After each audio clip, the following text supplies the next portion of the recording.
What's up, everyone? It's the O'Collie Wrestling Beat coming at you live from Baribeau Arena after number 4 Oklahoma State beats number 15th ranked Lehigh 26-9, but it's a win, right? 20 straight wins for them, 499th all-time at Gallagher-Iba Arena, but of course, Coach Smith still displeased with his guys.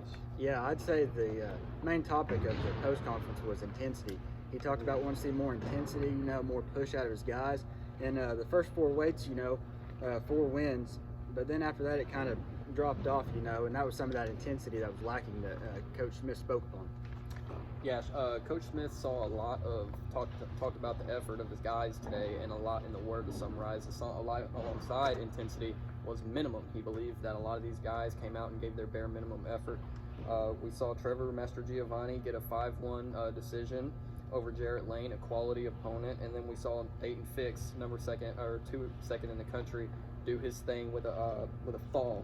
Yeah. And after that, the competition kind of came down a little bit for the Cowboys, and the intensity kind of didn't really ratchet up like a fall would hopefully inspire the rest of the team to do. Yeah, definitely. I mean, Carter Young got a good win. It was, it very well could have gone to overtime, but he had that ride out at the third period to just make it a regular decision. G. Feller, solid win from him, but Wyatt cheats. That's where the whole thing kind of goes downhill.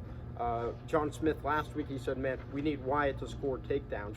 Didn't today, 0. But keep in mind, I mean, he's wrestling a really good guy, 8th ranked Josh Humphreys. But even then, Humphreys accumulated about 4 minutes of riding time. If you're going to be the top guy, you can't give up 4 minutes of riding time.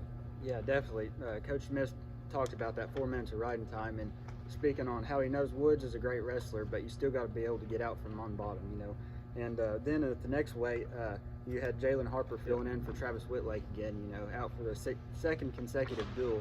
And you want him back in the lineup. Jalen Harper, he's been good filling in, but it's not quite his weight, and so it's been a little tough at 165. Right. I mean, he's just doing his job as a teammate in a duel to, they don't want to pull a red shirt. He's got to get up and wait and do that. I mean, it's just the way it is right now. But Cowboy fans, Cowboys, they need Whitlake back, and Coach Smith said that they can expect Whitlake to wrestle next week when they host Northern Iowa and Iowa State. Dustin Plott, man, Smith also called that a minimum performance from Dustin Plott. 5'3". Of course, he always mentions the phrase separating the score, and I think that's one where he wanted to see Dakota Gear. No problem with him. He's good. 10 takedowns, monster performance. But hey, even then, Coach Smith said, wait, there's still room for improvement. I mean, with Coach Smith, there's always room for improvement. But AJ Ferrari, 12-2 win. There were some instances where people thought maybe he could have put the match out just like that, but he didn't. And again, Coach Smith toyed with his opponent, toyed with him a little bit. Again, Coach Smith called it minimum. And then Luke Serber, just a tough thing to do, guys, when you're undersized heavyweight wrestling a offensive lineman behemoth of a heavyweight that's about 50 pounds heavier than you. He lost 6-0 to Jordan Woodman. He's good. 4-time conference champion, All-American, and man, he's a guy that you'll see make a deep run on Saturday at the NCAA championships. Definitely. So, I mean, overall, it was a duel. Good to see OSU get the win, 26-9. Would have liked to see some stronger performances in some places, but there's a lot of big duels upcoming. There'll be a lot of potential matches for guys to gain momentum and build a resume on. Absolutely. Yeah, I think this duel could be kind of a wake-up call for a lot of guys, specifically the guys that Coach Smith called the minimum effort.